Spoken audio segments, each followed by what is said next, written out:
Welcome your hosts Caddy Frink and Aaron Fitzgerald as they lead discussions about substance use disorder and the journey to recovery. You're listening to Redefining Recovery, a recovery revolution.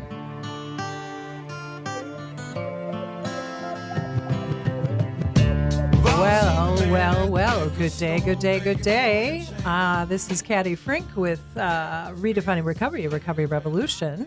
And Miss Erin Fitzgerald is not with us today, so I have somebody else that is joining us. But before I introduce him, I want to give a special thanks to our generous funders, including Patrick and Amy Butler Foundation, Otto Bremer Trust, the Sawyer Family Foundation, the Hindenburg Foundation, along with many other foundations, corporate and individual contributors to our podcast series because it makes it possible.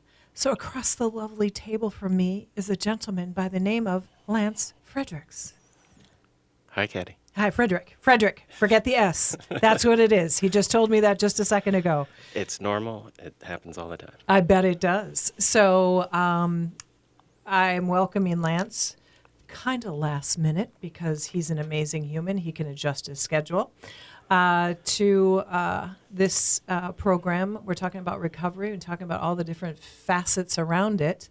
So Lance, how we open this up is I ask you, what is right with you today, my friend? Well, I'm here, first of all. Woohoo! And the next thing that was right is I made myself a fresh cup of tea with mint from my garden and a little bit of honey. But what I realized is it tastes a little tiny bit like Dawn dish soap because I didn't wash it quite correctly. But having said that, if Dawn is good enough to clean oil slick ducks, then it's good enough for me. I love you, Lance. But I probably won't be shampooing with it soon. Okay, don't do that. Yeah. Might make your skin just a wee bit dry. Right. Wow. From fresh mint from your garden. That's lovely. Lovely. So do you have a big garden? No, tiny. It's more of an herb garden. A little herb garden. Okay. And what's right with you today, Caddy? Well, let's see. Today is sunny and gorgeous. I get to be part of a garden tour that's happening very soon. It's a little neighborhood garden tour. So I've been able to get my hands in the dirt, and I get to do it again tonight to get ready for the tour that's taking place. So I get to be with Mother Earth. That's where my place is. I found that my garden and no headphones, no music, no nothing is going on. I just kind of get in there with the weeds and all that crap. So that's my happy place. I find it so important to be grounding in nature right now. Yeah, for sure. So Lance is joining us. Aaron is unable to. So Lance, why don't you introduce yourself a little bit? Tell us just a little bit about who you are, maybe what got you to this table. Well, it's been a long journey, but one that started about 20 years ago, 18 years ago, back in Thailand when I lived there. And I had a really serious motorcycle accident that pretty much brought me back to the United States for good. Kind of against my wishes, but that's what was in the cards. So in that time that I was back, I began a lot more isolation just because of coming back to the U.S. after living overseas for so long is it's quite challenging. I would imagine a huge adjustment. Yeah. Yeah. And I did it once before in college, but it was just a brief trip overseas to study abroad. But what happened this time was that I just had a challenging time back here. And so I ended up going to grad school, and that's really where my sort of idea of recovery started. However, my addiction actually brought me a little bit deeper through that process and eventually led me to treatment for the first time in, I want to say 2016, I think. And that was successful for about 6 months, but I didn't have the tools or the resources or the community around me to fully support, I think, what I needed personally. And through some introspection, I found out what that was later. But so another 4.5 years later, I found myself back in treatment again. And something in treatment just woke me up. Wow. And it wasn't, I won't say it was treatment itself, although the experience was good, and I made sure to spend time this time trying to search my feelings and myself. But in fact, it was as simple as a singing bowl that sparked this light inside of me. And from then I said, I knew, and I said to myself, I get it now. Wow. Isn't it amazing? So many times you talk about your 2 adventures in treatment, and we think that's going to be the solution. But then there's this miraculous, probably Tibetan singing bowl or something that comes along and tings literally something in you, right? It was an instant focus and Wow. a connection with nature at the same time. And it was like, oh, there's something greater here that I'm not seeing. And that from that moment, I'm like, I get it. I get it. From there on, I spent a few months staying in the treatment center, doing outpatient, and continued on to go to sober living for about 6 months. And that was probably the best time and investment of my life, because I wouldn't be where I am today without doing that. And where I am today, while I was living in that sober house, I actually took the RCA. The Recovery FC. Coach Academy? Yes. That Minnesota Recovery Connection? You know it. Okay, yeah, I do. Yes, Quite you well. should. I got the pleasure to take it with Caddy, and I can tell you 100% Caddy is one of the most beautiful people I've ever met, just because she's just really lights a spark in people and really shines a light. And it was just a beautiful experience. And literally within 2 months of that course, I was working in a treatment center, in an opioid treatment center. MAT, I should say, but Medicated assisted treatment. yes. Just for our listening audience, there's a Correct. lot of acronyms in our world.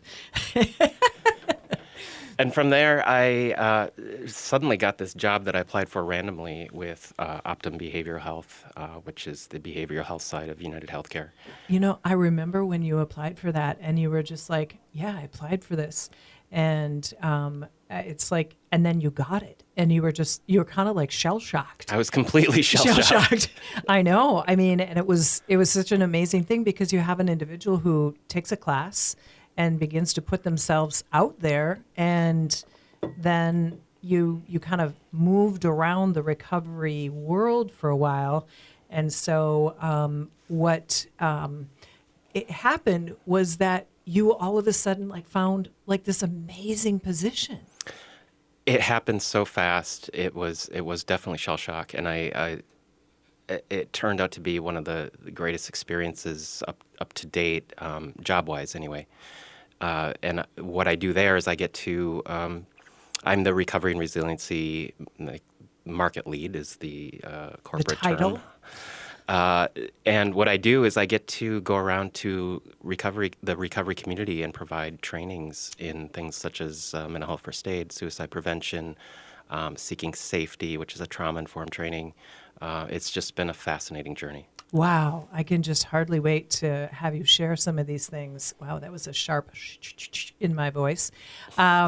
So Lance, I've seen you on this journey, and it's just so exciting. And the fact that I got to be part of it is just a gift that I get to get, because I get to see people just unfold and open up in front of me. So when we come back from our break, I'm going to have Lance kind of take a dive into his recovery and what he's been working on and all the different quests that he may have been on. And then he's going to tell us a little bit more about some of the true subjects that he takes great interest in, that I get to participate in. So thank you for listening to Redefining Recovery, a Recovery Revolution, and we will see you back shortly. Thank you.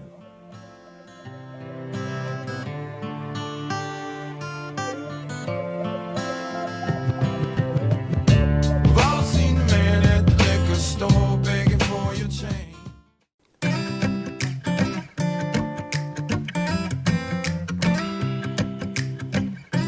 Well. Hello, we are back, and I am sitting across the table from Lance Frederick, and I didn't throw an S on there because I know I got it.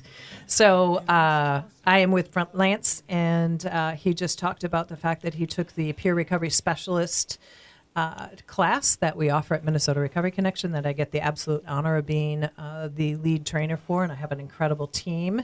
And Lance was saying that I meant a lot to him in terms of the class and what I can bring. But, you know, I look at him and I look at so many of the incredible students that I've been able to be part of their recovery journey, because it's not just about training a class. It's about seeing people's light bulbs go on and the journey that they get to go on while taking the class. And it's more of an honor for me sometimes than I think it is for people taking the class. So, again, thank you, Lance, for being there. Absolutely. I think one of the amazing things about MRC is the wide and broad audience that is brought in throughout the state, not just in the Twin Cities metro, but throughout the state, and how many connections there are throughout the state. Yeah, it is. It's one of the things that we try very hard. I've got a class that starts next week. It's on Zoom for the peer recovery specialist training. And I've got, I think, 3 outstate students and one that might be coming in from Duluth. I just got an email today because he wants to get trained. And so when we can get into that greater community and get into some of the real hard and fast communities that are struggling, it really is a gift.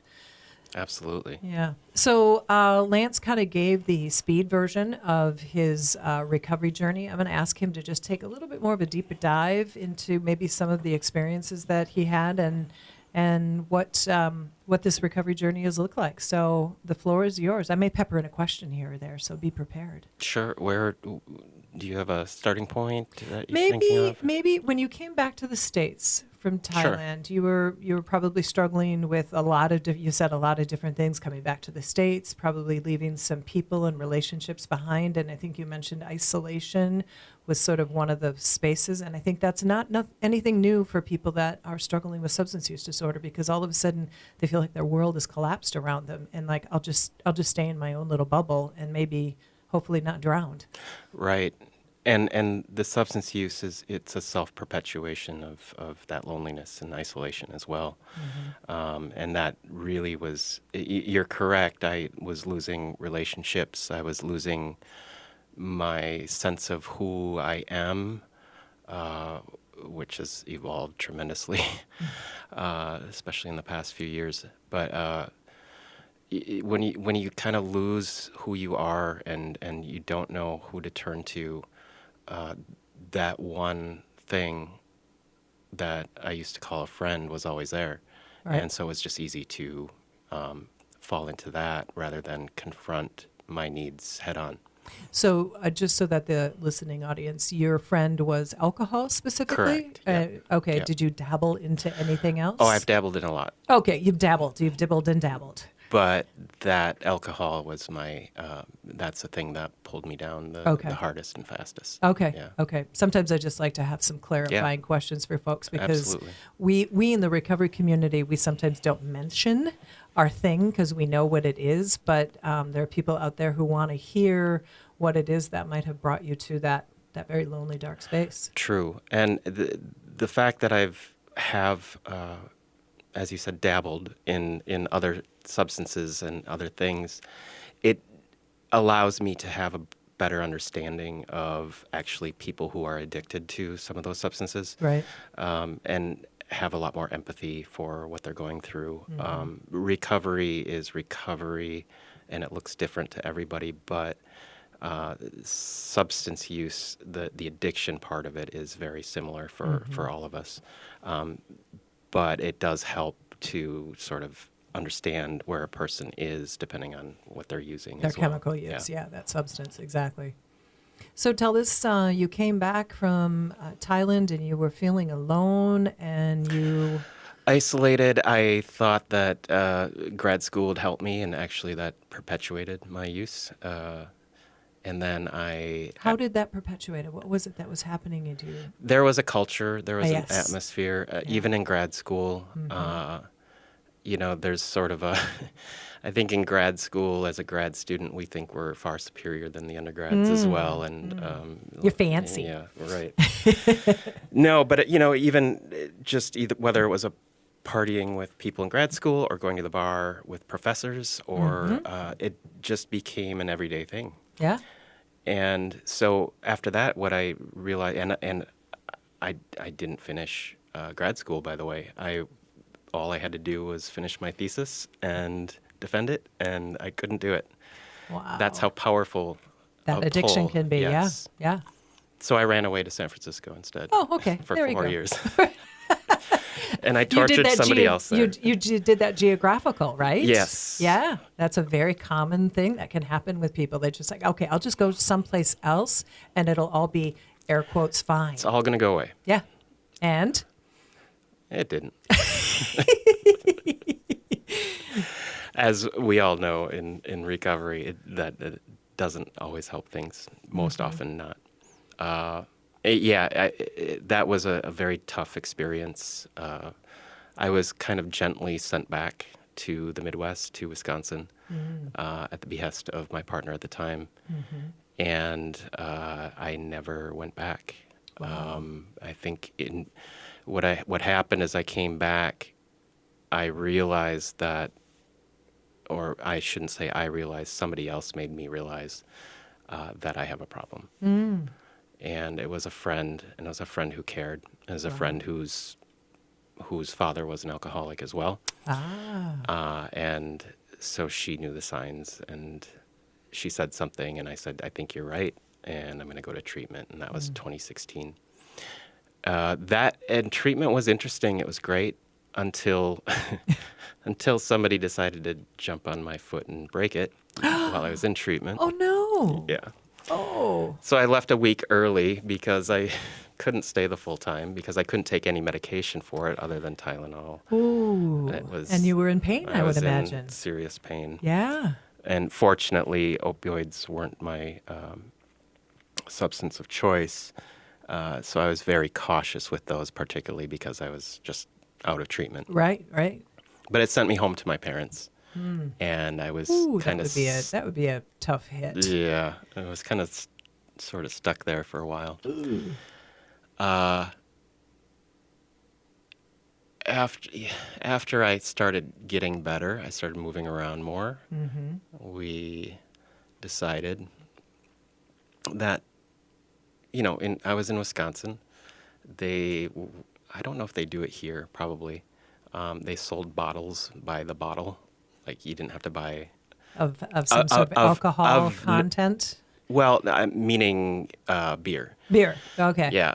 So they sold bottles, which for me was like kind of a Disneyland for me at the time, because they had all these great beers, and I'm like, I'm going to try this, I'm going to try that, I'm okay, gonna try this. yeah. But I first started, I'm like, I'll just have one. It's going to be fine. So is this kind of like you had it in a brown bag, kind of that whole, not maybe literally, but it's like, I'll just have one.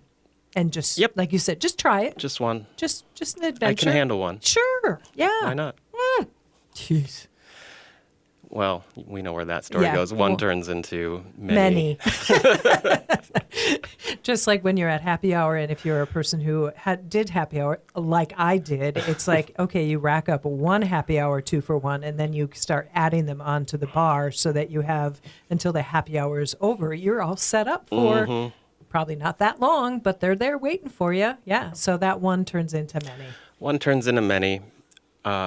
And then that loneliness and all that stuff comes back, and I'm so sorry. Started working a job in a factory there, and what do you call it? We made servers, and it was not fun. No. And that didn't help, and so that one that turned into many more, and from beer to vodka, which is common, but not always the case. That leads to cheap vodka, which is the grossest stuff in the world. Yeah. But hey, it does the job, because as you said earlier, it's your friend. It never lets you down. It didn't. It may not taste great, but it never lets you down. It didn't let me down until I almost started letting myself down, to the point where I was having ideations of suicide. just because I didn't know where to turn. That misery was really coming in. Yeah, it was, and it was beyond, is more than just misery. It was misery, it was shame, it was guilt, it was feeling sorry for myself and for, and just thinking that maybe the world doesn't need me. Maybe I'm better off Not. not. Yeah. No, I mean, I imagine there are folks, myself included, I had one real moment of where I contemplated maybe just not being is easier. And that's a space that is, like you said, beyond misery because it's so hard. It's really hard. It got to the point where those ideations turned into more than ideations, turned into maybe how I'd do it, maybe where I'd do it. And then thinking about others' reactions to it was tough. Yeah. Even though it's in my mind and I'm projecting, I guess, but thinking about others' reactions was tough. But at the end of the day, it'd be like they'd be so much happier without me. Oh. So that's how tough it got. Oh, I'm so sorry. Lance. And sadly, I shouldn't say sadly. Fortunately, it got to the point where I was at home. I was talking with my parents. I was telling them that I had these ideations and that I did not have a positive response from my family, which was very difficult, or one family member, which was very difficult. And they essentially turned to me and said, "You're just using that as an excuse to drink more." And that was hard, man. So hard. And that's why we have some of these conversations, Lance, is because sometimes family members, maybe not because they don't care, but they don't know how to respond. They're not informed. No, and more importantly, you hear that from a child and you're terrified of what that could mean. So there's that response of inappropriateness, but they don't know any better. It's strictly out of fear. Yeah. Strictly. Yeah. And there's a lot of forgiveness for that response after what I've learned and what I do now with suicide prevention. And so there's forgiveness there. There's no hard feelings to that family member. However, I will say it was incredibly challenging. I could feel my whole body just in like goosebumps out of like panic and fear and shame and everything. So it was such a harsh response. And I think we'll talk a little bit more about that later.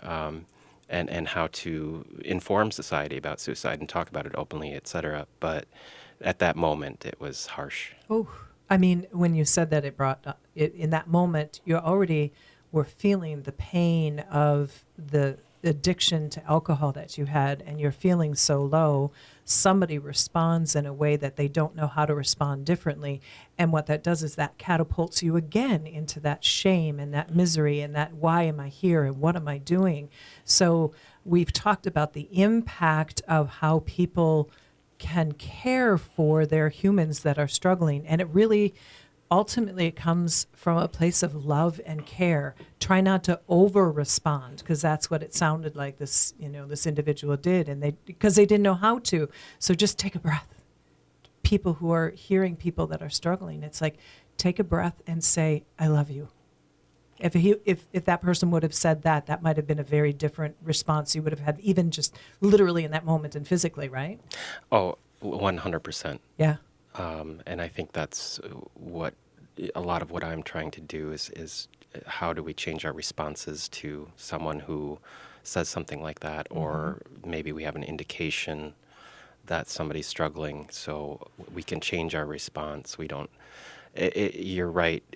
We need to just take a moment and kind of center ourselves in our heart and just to have a little more empathy for what we just heard. Mm-hmm. Yeah, and it could be a suicidal ideation, but it also could be somebody who is thinking about going out and having a drink after they have been off the substance for a while. And what could that? It's like, hey, you know what? I care so much about you that going to your local tavern sounds like it might not be in your best interest. What could we do instead of that? Versus, no, don't go to the bar. That's really bad. You're already an alcoholic. Da, da, da, da, da. You know, that's sometimes how people will respond because they're afraid, right? Absolutely. And this is the big discussion around stigma in society around these issues. We have so much stigma in our society. And being in the field, I probably don't experience it as much because I'm not as attuned to the stigma. But when I see it, it is incredibly shocking to me that people could be so... I don't know, people could be so aside themselves, probably mostly out of fear, but there's a lot of apathy out there as well. So trying to change the discussion from that fear and that apathy into empathy and understanding, or at least maybe not understanding is the right word, but at least the empathy and our response is coming from our hearts instead of our heads. Exactly. Coming from that space inside us versus where we want to be cerebral about it. Right. You know, you shouldn't be doing that. Well, you're right. I shouldn't be, but I am. And so now what do I do? I care about you. I love you. I want you to stay with me in any way, shape, or form. So what could we do together? And it's all about that. Bringing people, family together, if it's family, but family is chosen family, community is chosen community, all those different spaces. So I know you've sort of been on a spiritual quest over time that I've known you, and you're very solid in your recovery as each day we have to sort of look at our recovery. But tell us about that journey that you've taken. Yeah, it's interesting because I would say that I wasn't on this spiritual quest, or maybe I wasn't looking for it, but it was looking for me. Beautiful. And I think through understanding that process of this is looking for me, and I'm not religious, by the way. I'm very secular. I do lean toward a lot of Buddhist practices and Hindu practices and things like that. But there's a lot of value in every major religion, actually, if we look to what the true meaning of the words are, and not necessarily a literal meaning as we often find in society that promotes a lot of shame and hate and all of that stuff. But we won't get into that today. We'll just sort of sidestep that and go right back to where Lance came from. Right. So, I said it was looking for me. So at the time when I realized that it was looking for me, I kind of stepped into this space that it was very unfamiliar to me. I shouldn't say that. I guess I've had experiences in my past where you could say they were quote unquote spiritual experiences. But it was just this moment where because I found it, and when I did start investigating it, so to speak, it became more and more profound. And it's just been this journey of seeking. Wow. And when you're a seeker, you become a creator, and you're able to create your own world. And you created what was maybe within you, but it came to you, and you were open to it. And I think that comes with recovery too. Sometimes we can be struggling, and we can be told what we should do, but when we're given the option of what we can do for ourselves, for our recovery, and then people sort of enhance that with ideas like around spiritual or environmental, or there's so many pathways to recovery that we can follow. Many people find religion in a sense, but that spiritual part, like you said, can be so many different things. I mean, I find myself just recently sitting on my sofa. I've gotten back into coloring. I know that sounds kind of dorky, but you know what? I just go right into that space. It's after dark because I can't go in the garden anymore. Dusk is hit and I can't dig in the dirt anymore. But I just go into this space where I get to be creative. And that's my happy space. That's it.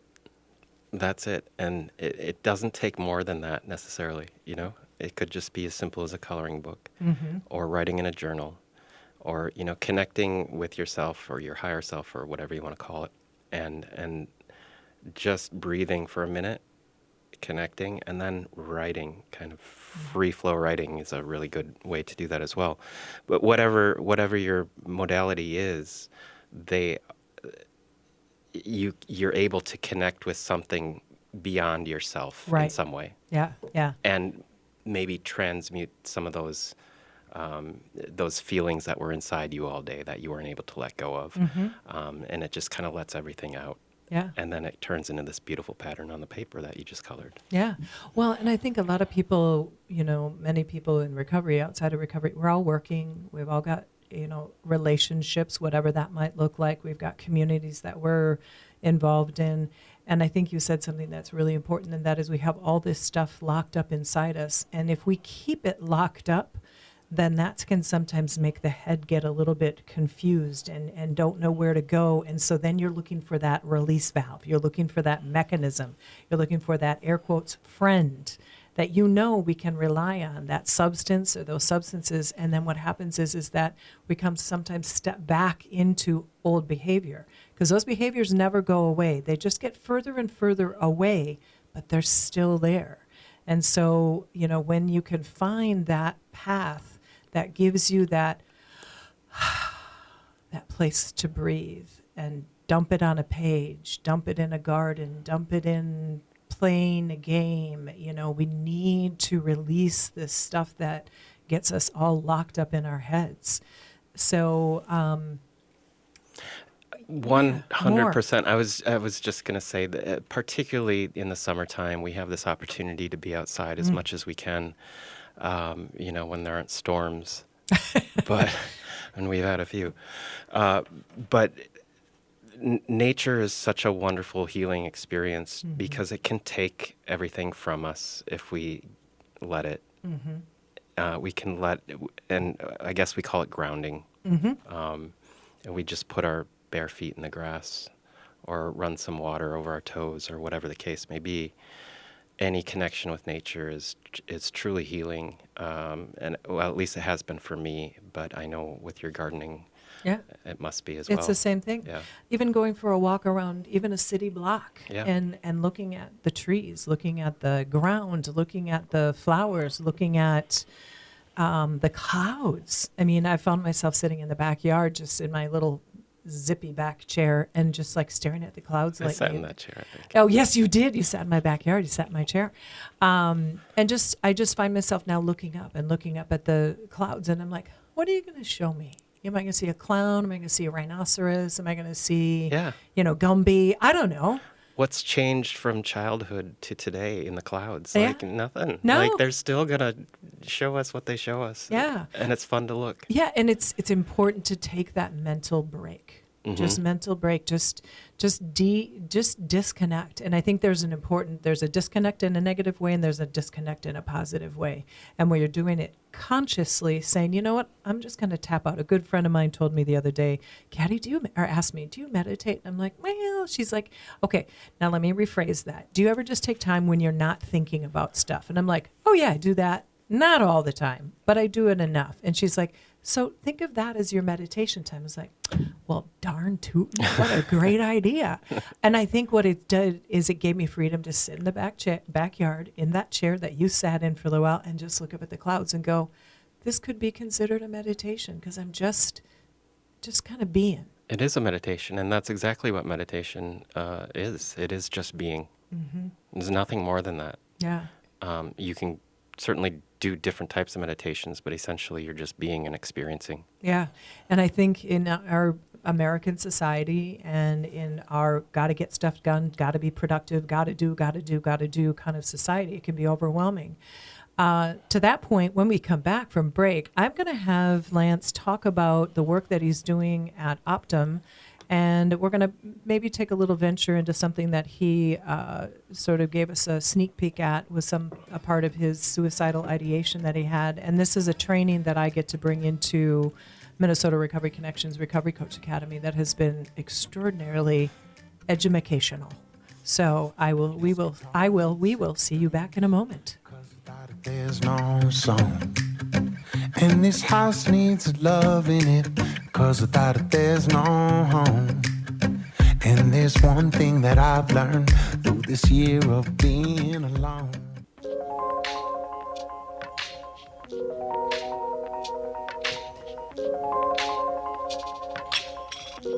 Love this music. Right? Isn't it fabulous? Great. To that point, if I could only remember the name of this band, they are going to be playing at our Walk for Recovery September 21st. What? Yes. A band? Yes, several. A band, he says? I guess we've had them in the past. Yes, we have had them in the past, but this is one that's going to be at the Walk for Recovery. My apologies, I cannot remember the name. Erin is my total co-host on that one. She remembers. But yeah, we just want to remind everybody that we have the Walk for Recovery on September 21st from 10 until 3 at the State Capitol. And our presenting sponsor is New Way Alliance, so we always want to give them great thanks, as well as many other sponsors. So, Lance, I'd like you to talk about one of the things that I mentioned when we went off to break is that we have worked together training, or not, I've been sort of a watcher of your training on QPR, Question, Persuade, Refer. Tell us what you've been doing with that. So QPR is a training that I do through Optum United Healthcare, and that I get to bring to the community, particularly the recovery community. And to make sure everybody's aware, the recovery community extends beyond the substance use community to the mental health community as well. Absolutely. So, and we know that substance use and mental health go hand in hand. And one of the things that I've been able to do through my job is bring QPR, the Question, Persuade, Refer, which is a suicide prevention gatekeeper training, we call it. And so I get to train these lovely humans who are in recovery about suicide prevention and how to bring about a discussion with somebody if somebody is unsure of let's not say unsure, if somebody has a question about whether or not somebody may be considering suicide, how to approach that person. Right, because it's probably one of the hardest things that anybody might have to bring up. But when somebody says something, we must listen, and that's what you've taught me. 100%. And the main focus of the training is when in doubt, if you have any doubt whatsoever, ask the question, ask the person about suicide or their intentions if they have any.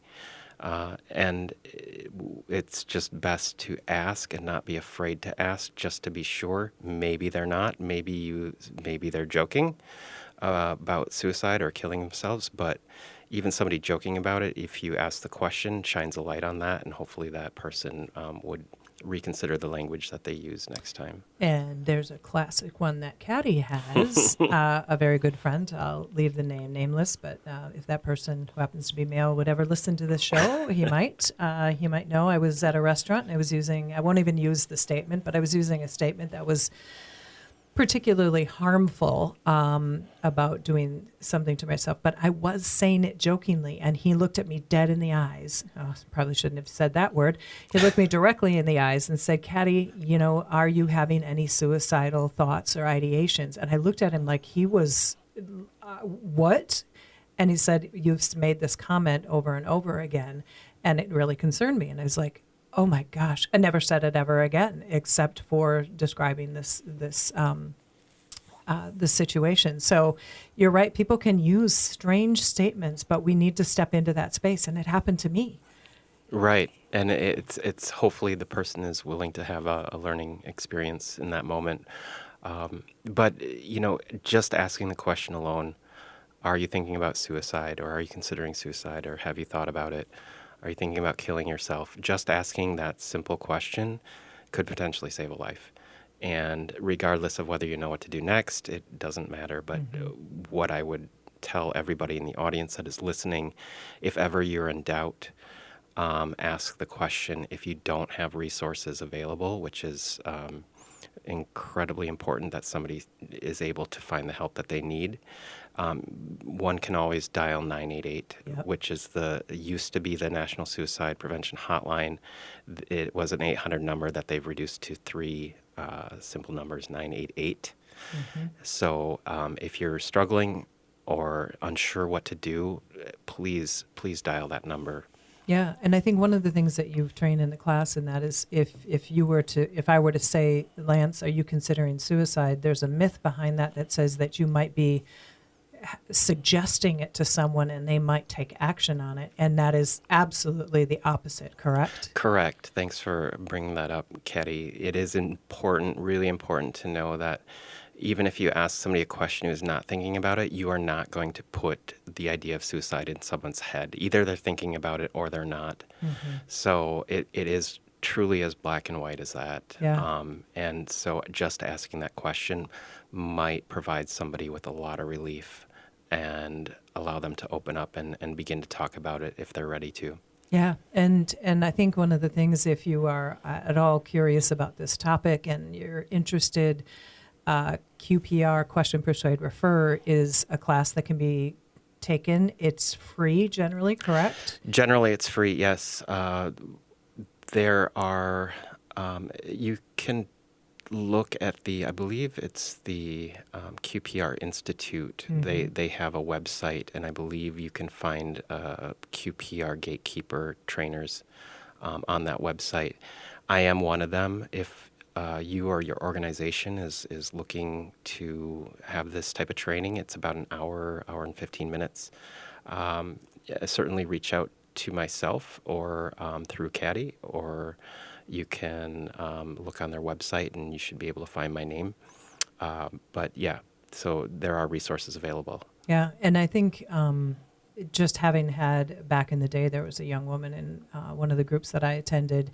She made a phone call to her sponsor at the time and was having definite ideations, had methods, had notes, had things, but she made the phone call and we all came charging to her side, and she was having a psychological moment, break, if I should say that, and she got into some mental health services, and she is wonderful and beautiful to this day.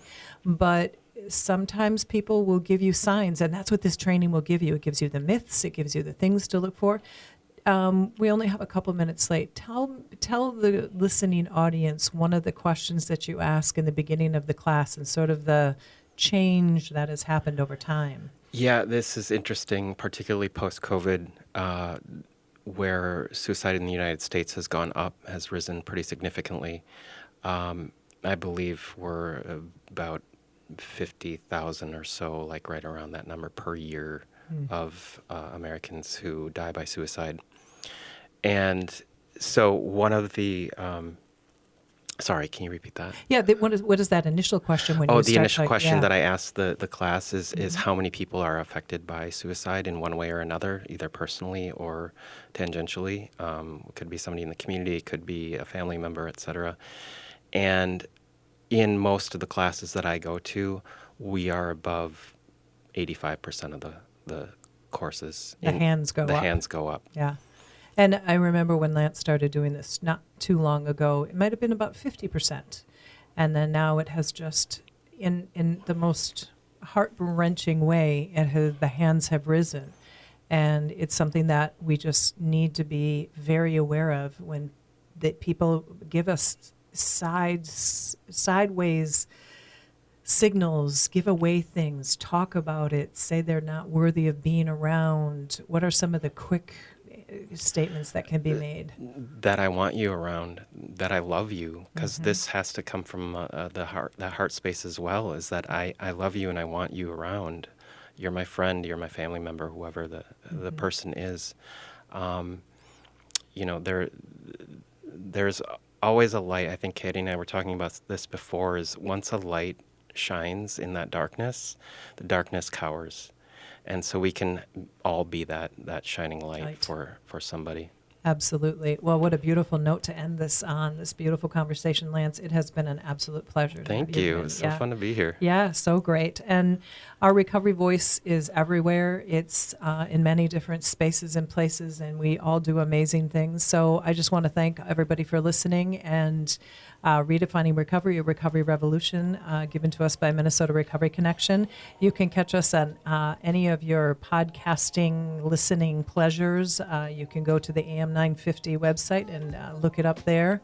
I just want to thank Lance. Lance, say goodbye to the folks. Thank you for having me, everybody. Oh, Bye-bye. Bye-bye. Thank you all. Have a wonderful, wonderful, and we'll see you again.